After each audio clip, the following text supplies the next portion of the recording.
We are now just hours away from thousands of teachers walking off the job and hundreds of schools shutting down. So how long will this walkout go on? I know as parents, we want to know that. How far apart are teachers and state leaders on several issues? So look who's here. Governor Doug Ducey is here, and let's get right to it. You proposed a 20% raise being phased in over a few years for teachers.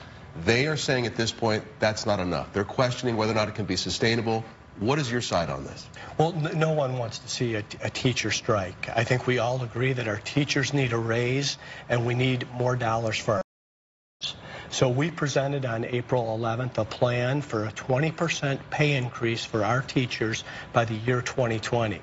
We're also putting $100 million additional dollars into K-12 education. These are flexible funds for the superintendents to take care of and pay support staff and other needs that we have inside of our schools. So I want our teachers to understand I'm working very hard with legislative leadership to have this passed in this year's budget, to have it permanent, ongoing, and in the base. So once we pass this, this will result in a 10% pay increase this year, 5% next year, and 5% the year after. That's where we come up with 20% by 2020. So let's start really quick with that, though, because some of the teachers, their concern with the 20% wasn't that they weren't getting a pay raise, but they were worried the sustainability of it. Will there be, they understand the 10% now immediately, yes, there's money for that.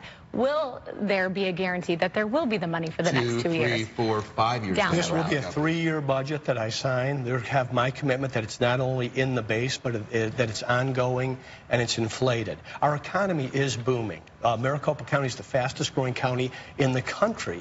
There's over 3,000 counties in this country. I mean, a lot of people are coming to the state of Arizona. Arizona was just named one of the top 5 states in the nation in which to do business. This has expanded our general fund.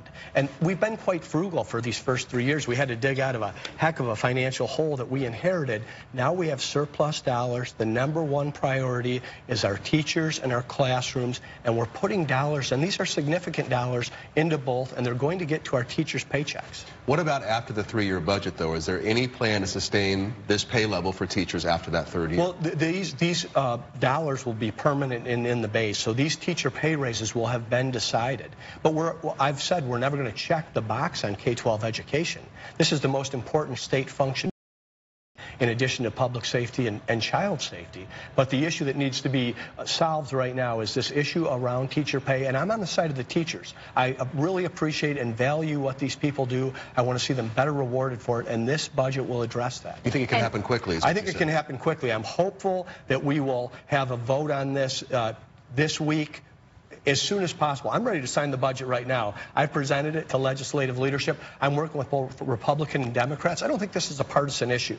I've had both Republicans and Democrats up to my office saying the teachers need a raise. We need more dollars in these schools. We have the dollars. Let's get them in there in this budget, and let's sign the 3-year budget. Part of this plan that you had just mentioned and we didn't fully address, you said this flex amount of money. That the superintendents of each school district can then decide what to do. Now, would that be their decision what to use that money for as far as the support staff that aren't included in the actual 20%? Absolutely. Okay. We had 30 superintendents stand behind me the Tuesday after the Monday State of the State because we were already reinstating this $100 million, the commitment that we'll get back to $371 million over the next 3 years. This is called additional assistance. That gives them the flexibility, whether it's crossing guards or support staff or teacher aides. They know better than the governor's office. I don't think that K-12 education should be run out of the 9th floor or the state legislature. Let's let the experts, the subject matter experts, the school boards, principals, and superintendents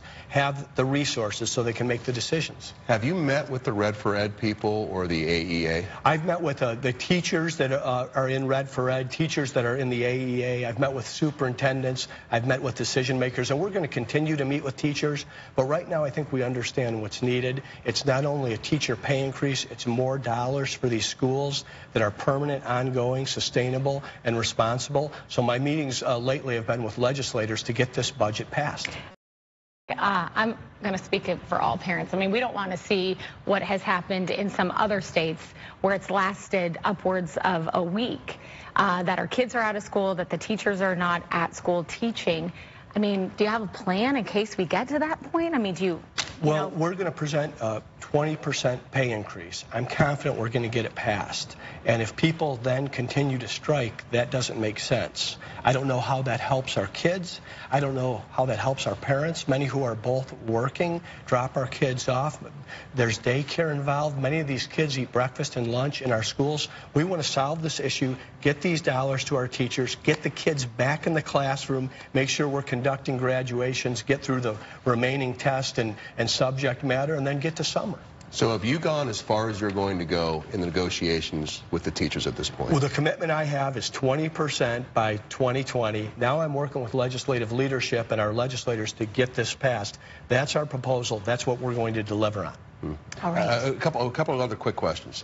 They said that they didn't want any more tax cuts, corporate tax cuts, until schools are fully funded. That's one of their 5 demands. Your thoughts? Well, on that? I'm the governor, okay? I have to work with many constituencies. Arizona is a top 5 growing state for a reason. I'm going to continue to do things to make our state the most attractive place to live, work, play, and do business, and we're going to get these dollars to the teachers. But I've got a responsibility in addition to just solving this teacher issue. Well, good luck to you. I know it's a very busy time for you. You've got some very important issues in front of you, especially this one, and I appreciate you taking time to come down and talk with us. Thank you. Governor. Thanks. Appreciate it very much. Going forward on this, and we'll be right back.